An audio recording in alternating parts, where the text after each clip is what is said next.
Inside you, there's a god and a worm.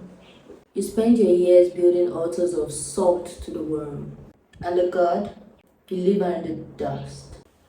You meet a stranger on the bus and you give her your seat and you give him your change and you let them talk all over you and you stand their passive aggressive bullshit.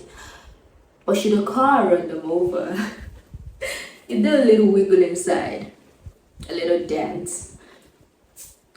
What is that? Well, whatever it is you call that poison, it's hitting you alive. And you were a rabid child, weren't you? Clawing and biting your way out of hands that tried to hold you back. But then you grew up and you grew hard. Look at me. I wouldn't hurt a fly. Please don't leave me outside. And all that juvenile bite had to go somewhere. And if it wasn't out there, it was in here, gone to rot. Would your mother love you if you were a bug? You see, the thing about being a pushover, scratch that, a good person, scratch that, a people pleaser, is that you don't like you. You don't like the people around you, and the people around you don't like you. It's a lose-lose-lose.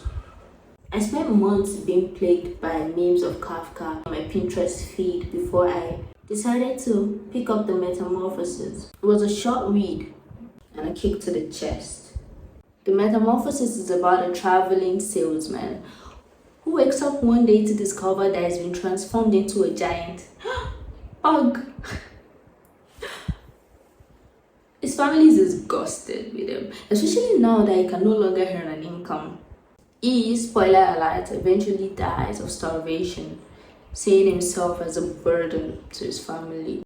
So would your mother love you if you're a bug? I know my mother wouldn't. She'd eventually get tired of my buggery and crawling, and she would leave me be. And yes, I would starve. And I mean, this makes sense because I love my mother, so of course I don't want her to pick up after a fucking bug for the rest of her life. And because I am selfish and wicked and altogether maddening, I have decided to extend the same courtesy to myself.